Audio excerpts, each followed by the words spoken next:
why the Chinese community would like to have a recognition of the UEC, because they want to be can go into IPTA, Institute Pengajian Tinggi Awam, or they can be the government servant or kaki tangan kerajaan. So maybe that we can take this opportunity to enlighten Tan Sri over here how to reduce the gap. Then maybe Tan Sri can convey the right message back to the pemimpin-pemimpin in the army.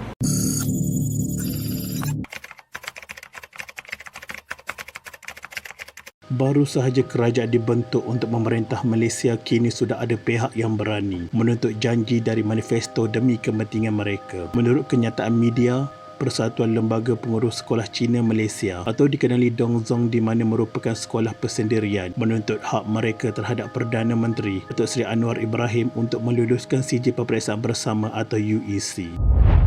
Dalam pada itu, sekaligus Dongzong juga menuntut peruntukan daripada kerajaan seperti mana yang termaktub dalam manifesto sejak PRU 14 dan manifesto PRU 15. Untuk pengetahuan anda, sukatan pembelajaran UEC sepenuhnya dari Taiwan dan diuruskan oleh Persatuan Dongzong. Malah peperiksaan ini dijalankan secara persendirian dan sudah melebihi 600,000 pelajar yang menduduki peperiksaan ini.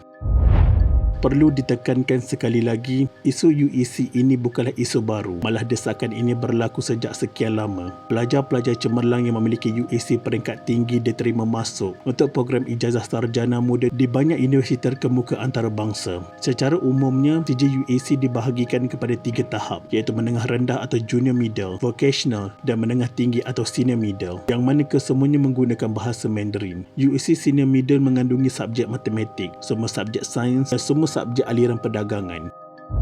Antara universiti yang menerima UEC sebagai kelayakan asas adalah Oxford University, University of Cambridge, Australian National University, Kyoto University, California Institute of Technology dan Peking University.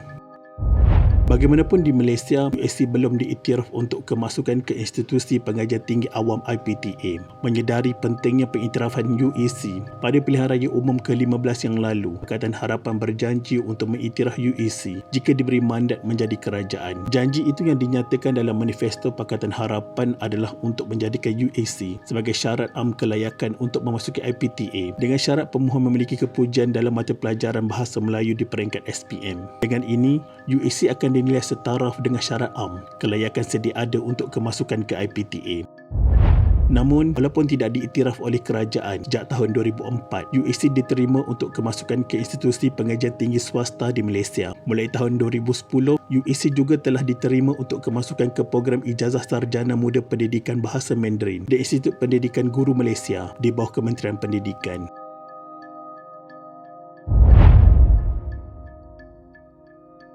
Menurut seorang pelajar Melayu di sekolah Cina dikelola oleh Dongzong, amat menitik beratkan penguasaan bahasa Melayu dan menerima syarat wajib memiliki kepujian dalam mata pelajaran bahasa Melayu di peringkat SPM.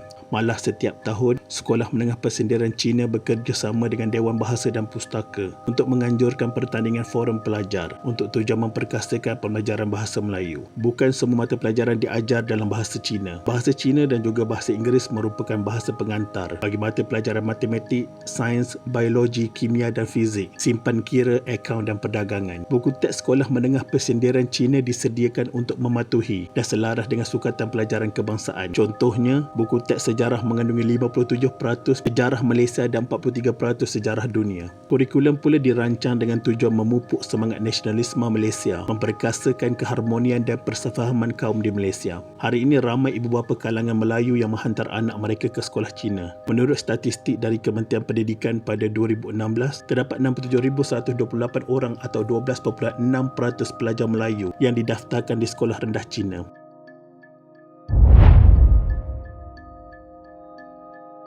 Dasar kerajaan di bawah kepimpinan era Tan Sri Muhyiddin Yassin pula adalah untuk tidak mengiktiraf UEC kerana ia dilihat bercanggah dengan dasar pendidikan kebangsaan. Pengajaran, kurikulum dan peperiksaan UEC adalah di luar kawalan. Mereka menentukan sendiri kurikulum, silibus dan buku teks yang diguna pakai. UEC tidak tertakluk kepada kehendak dasar pendidikan kebangsaan dari segi pengajaran dan pembelajaran bahasa kebangsaan, sejarah, budaya dan pembentukan identiti kebangsaan dalam pembinaan negara bangsa. Ini berbeza dengan peperiksaan-peperiksaan awam yang lain seperti sijil Pelajaran Malaysia, Sijil Tinggi Peperiksaan Malaysia dan Sijil Tinggi Agama Malaysia yang dikelola oleh Lembaga Peperiksaan Malaysia atau Majlis Peperiksaan Malaysia yang patuh kepada dasar pendidikan kebangsaan.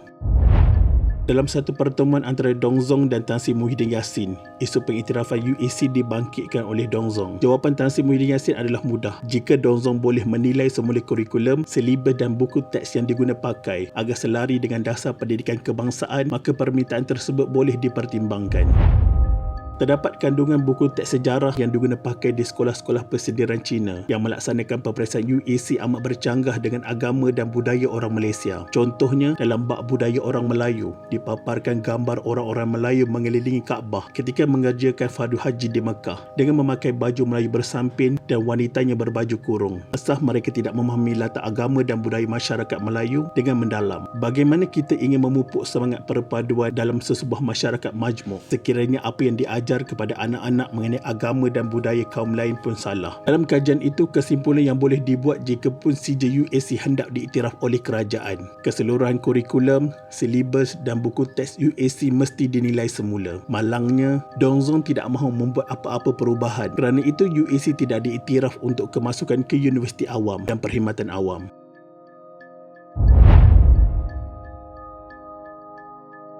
Ketika wawancara dilakukan bersama Tun Dr. Mahathir Mohamad masa beliau menjadi Perdana Menteri ke-7 mengenai pengiktirafan UEC telah mencetuskan kebimbangan dalam kalangan masyarakat Cina. Wawancara itu diterbitkan akhbar China Xinqiu Daily dengan tajuk Tun Mahathir, pengiktirafan UEC perlu pertimbangkan perasaan orang Melayu. Laporan itu dipetik akhbar lain termasuk Borneo Post dengan tajuk Perasaan Orang Melayu mesti dipertimbangkan dalam mengiktiraf UEC. Berikutan itu, MCA mempersoalkan pendirian pemimpin DAP dalam kerajaan dan bertanya sama ada Mahathir telah mengambil kira perasaan masyarakat Cina.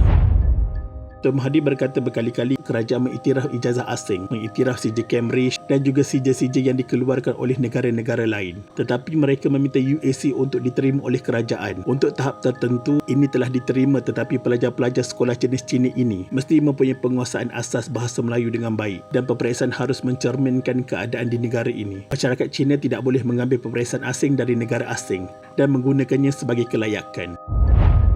Mengulas lebih lanjut, Tun M mengatakan dengan tegas, orang Melayu apabila mereka bersetuju tentang kemerdekaan, mereka bersetuju bahawa bukan Melayu juga harus diberi kewarganegaraan dan sememangnya mereka berikan kewarganegaraan lebih daripada apa yang layak. Tetapi mereka percaya dengan berbuat demikian, kita akan mempunyai negara dengan satu bahasa, satu budaya dan asas undang-undang dan pemahaman bahawa semua adalah rakyat Malaysia. Tetapi mereka mendapati bahawa walaupun bahasa dan semua itu tidak disokong dengan baik, serta banyak orang yang sehingga sekarang tidak dapat berbahasa Melayu sama sekali, tetapi orang Melayu menerima mereka. Negara ini agak berbeza daripada negara-negara lain. Negara-negara lain pelbagai bangsa tetapi mereka bercakap satu bahasa. Jika kita bertanya kepada orang-orang asal China di beberapa negara ini, mereka ingin berpindah ke Malaysia. Mereka mengatakan di sini mereka lebih dikenali kerana kaum mereka diiktiraf. So what do you think about the theme of stability for prosperity in using by this PLN? Okay. Kestabilan untuk kemakmuran bersama. Macam tema yang digunakan, apa yang dinampak untuk PLN saya? Adakah ia mampu untuk membawa kestabilan politik dekat Melaka ataupun macam mana? 我不知道要怎么打这个东西。看Saya tak boleh. Okey, kita terus soalan seterusnya. Okey, macam mana selaku yang paling muda nak bersaing dengan senior-senior dalam dunia politik ni? 要怎么？I will try my best. Okay, I will try my best for the Olympic. Okay, thank you. Nervous sikit lah. UEC tak boleh diterima. Kalau UEC diterima, kerajaan yang mengiktiraf UEC itu berlaku zalim. Mula-mula mereka bersekolah di sekolah jenis kebangsaan Cina. 6 tahun, darjah 1 sampai darjah 6. Itu yang dibenarkan oleh kerajaan. Apabila mereka habis darjah 6 di sekolah rendah jenis kebangsaan, mereka sepatutnya pergi ke sekolah menengah kerajaan. Sama ada yang menawarkan bahasa Mandarin ataupun yang menawarkan sastra Cina ataupun ke sekolah kebangsaan biasa seperti Sekolah Tinggi Kajang yang itu. Jadi mereka ini, pelajar UEC ini, ibu bapa mereka tak nak belajar di sekolah kerajaan kerana bahasa pengantarnya ialah bahasa Melayu. Jadi mereka ke sekolah persendirian Cina. Maksudnya mereka tak yakin, kalau perkataan tu, mereka tak yakin kepada sistem pendidikan menengah kerajaan ini yang dikendalikan dalam bahasa Melayu. Mereka tak yakin.